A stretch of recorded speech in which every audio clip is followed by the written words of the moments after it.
Napansin mo ba na kahit saan ka mag-scroll, sa TikTok man, YouTube Shorts o Facebook, may ilang content creator na parang hindi mo na maiwasan makita. Parang sila na lang ang laging nasa feed mo. Bakit kaya? Swerte ba yon? O may sikreto sila?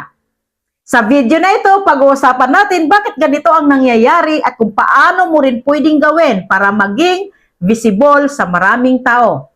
Alam mo, may kwento ako. May kakilala ako na nagsimula lang sa 0 followers. Wala siyang brand, wala siyang magandang kamera, pero isang taon lang kahit saan siya mag-post, parang nakikita mo siya. Paano niya nagawa yon? Dahil sa ugali at strategy niya bilang content creator. Hindi lang ito tungkol sa luck. Ang social media algorithm, sa simpleng salita, gusto niya makita ang content na consistent at engaging. At yun mismo ang ginawa niya. Kung gusto mo ring maranasan yon, kailangan nating i-breakdown step by step kung ano ang ginagawa ng mga creators na panay mo makita.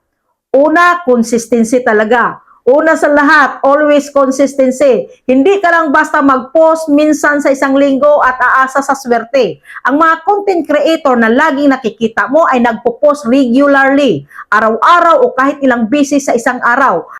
Bakit mahalaga?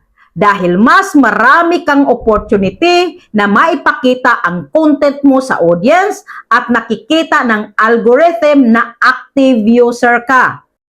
Pangalawa, understanding the algorithm. Pangalawa, ang pag-unawa sa algorithm. Hindi ito magic, may pattern lang.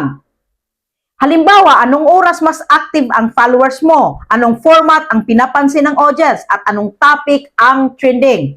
Kapag alam mo ito, mas mataas ang chance na ma-promote ng platform ang content mo. Pangatlo, engagement. Nakikipag-comment sila, sumasagot sa DMs at nakikipag-collab sa ibang creators. Bakit?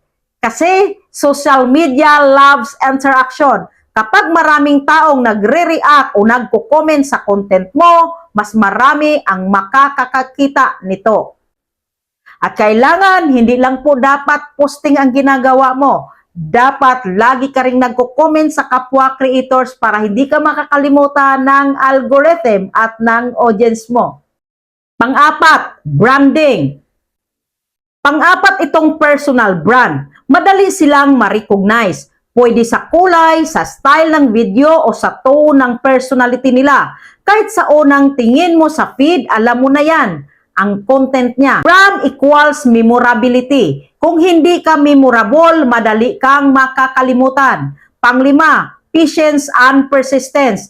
Panghuli itong patience at persistence. Hindi ito overnight success. Kahit consistent ka at strategic, kailangan mo ng panahon para makita ng marami. Ang sekreto nila, hindi sila sumusuko kahit mababa ang views sa simula.